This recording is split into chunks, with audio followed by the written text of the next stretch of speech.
Episode 4। Panchavati में लक्ष्मण रेखा और सीता हरण।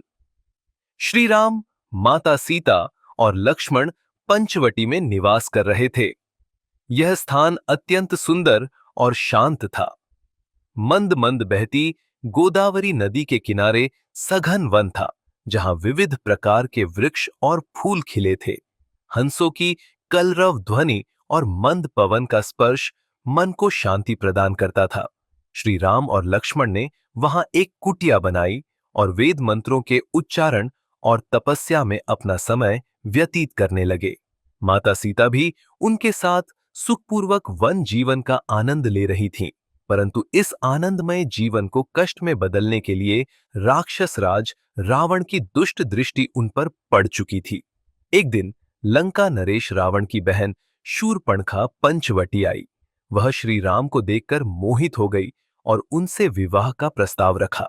श्री राम ने हंसते हुए कहा, देवी, मैं पहले से ही विवाह कर चुका हूं। यदि आपको विवाह करना है तो मेरे छोटे भाई लक्ष्मण से कहिए। शूरपणखा ने यह सुनकर लक्ष्मण को विवाह का प्रस्ताव दिया, परंतु लक्ष्मण ने भी विनम्रता से इनकार कर दिया। यह सुनकर शूरपणखा क्रोधित हो गई और माता सीता पर झपट पड़ी। तभी लक्ष्मण ने अपनी तलवार निकाली और एक ही झटके में उसकी नाक और कान काट दिए।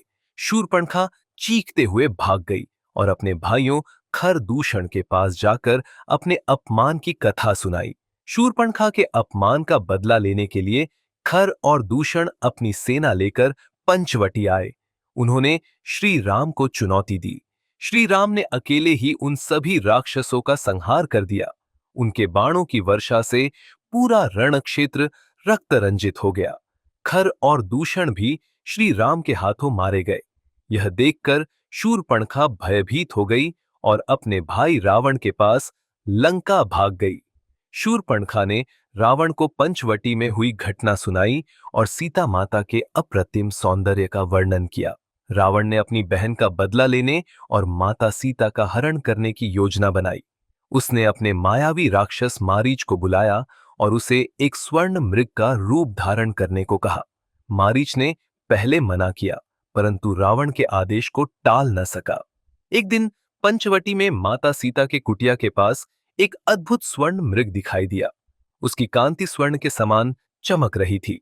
माता सीता ने श्री राम से आग्रह किया, नाथ, देखिए, यह मृग कितना सुंदर है। कृपया इसे पकड़कर लाइए। श्री राम ने लक्ष्मण से कहा, लक्ष्मण, मैं इस मृग को पकड़ने जा रहा हूं, तुम माता सीता की रक्षा करना। लक्ष्मण ने संदेहपूर्वक कहा, भैया, यह मृग साधारण नहीं लगता। मुझे इसमें कोई षड्यंत्र प्रतीत हो रहा है। परंतु माता सीता के आग्रह पर श्री राम धनुष लेकर मृग के पीछे वन में चले गए। मारीच श्री राम को दूर ले जाने के बाद छल पूर्वक श्री राम की आवाज में, हां लक्ष्मण, हां सीता, कहकर पुकारने लगा। माता सीता यह सुनते ही व्याकुल हो गईं और लक्ष्मण से श्री राम की सहायता करने का आग्रह करने लगी। लक्ष्मण ने कहा, मां, यह माया जाल हो सकता है। भैया राम को कोई संकट नहीं हो सकता। परंतु माता सीता ने क्रोधित होकर लक्ष्मण को धिक्कारा और कहा, क्या तुम चाहते हो कि तुम्हारे भैया को कोई संकट हो और तुम यहां बैठे रहो? लक्ष्मण ने विवश होकर श्री राम की सहायता के लिए जाने का निर्णय लिया, परंतु जाने से पहले उन्होंने माता सीता की रक्षा के लिए कुटिया के चारों ओर एक दिव्य रेखा खींच दी और कहा, मां, यह लक्ष्मण रेखा है, आप इसके बाहर न जाएं, यह आपकी रक्षा करेगी। यह कहकर लक्ष्मण श्री राम की सहायता के लिए वन की ओर चल पड़े। जैसे ही लक्ष्मण वन की ओर चले गए, रावण एक साधु का वेश धारण कर कुटिया के पास पहुंचा। उसने माता सीता से भिक्षा मांगी।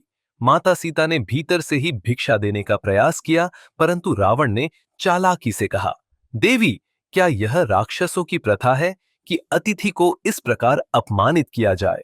माता सीता को दया आ गई और वे लक्ष्मण रेखा लांघकर बाहर आईं। जैसे ही उन्होंने रेखा पार की, रावण ने अपना वास्तविक रूप धारण कर लिया और माता सीता को जबरन अपने रथ में बैठा लिया।